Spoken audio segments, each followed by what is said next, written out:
now, for our next sacred cow, one of our favorite ones, live below your means.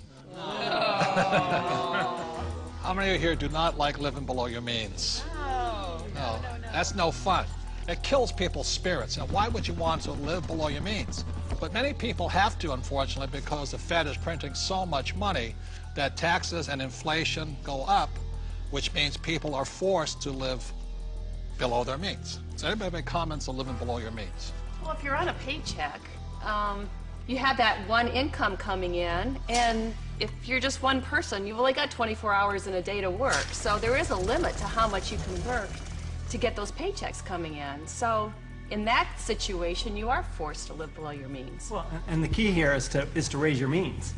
I mean, that's the idea. It's not that we want to, be in terrible credit card debt or something like that. Instead, let's raise our means, and so that we can live the way we want to live instead of living at this poverty level. So why is it that whenever somebody looks at, some advisor looks at if you want to handle your finances, the first thing they look at is how do you cut expenses? What does a financial planner tell you? The first thing they ask you is, what do you need to live on when you retire?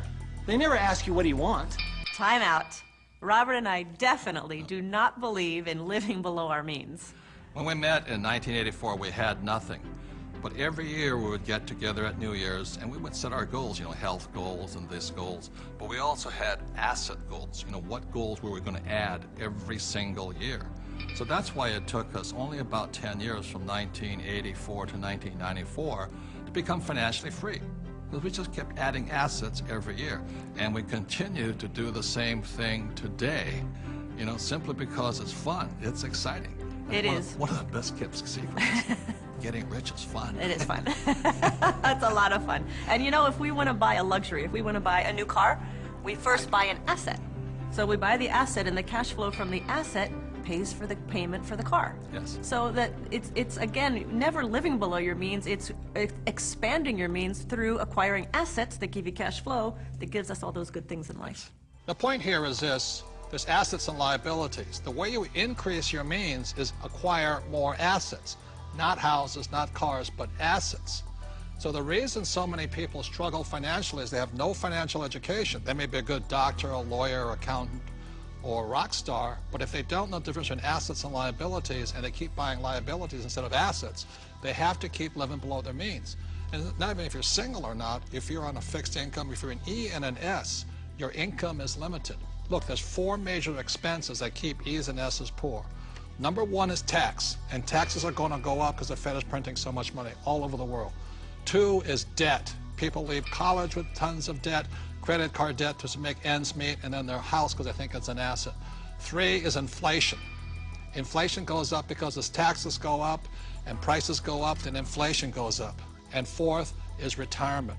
You must put something away for the day you stop working. So those are the 4 main reasons E's and S's, a general rule, have to live below their means. But if you have financial education and live on the B and the I side, you can increase your means by increasing assets. I think a lot of people accept mediocrity, and in order to be able to grow in business, in order to make more money, you have to step out of that comfort zone and stop being mediocre. Or hoping the government's going to save you. I think live below your means is one of the greatest spirit killers there is. There's a lot of people who like being poor. I'm not making it right or wrong, but that's definitely not what I like to do. And Kim and I, we definitely don't live below our means. No, I definitely do not like living below my means. I've done it when I was in college, and that's because that was exciting times and all. But I get inspired when I have to create. When I get put in a position where I need to create something new, not contract. I want to be bigger than I am, not less than I am. And I think people are being taught to be less than they are instead of inspiring people to be more than you are. Well, and that's the issue with the idea of a budget, right? A budget is all about cutting. It's all about slicing. It's all about being less than you are.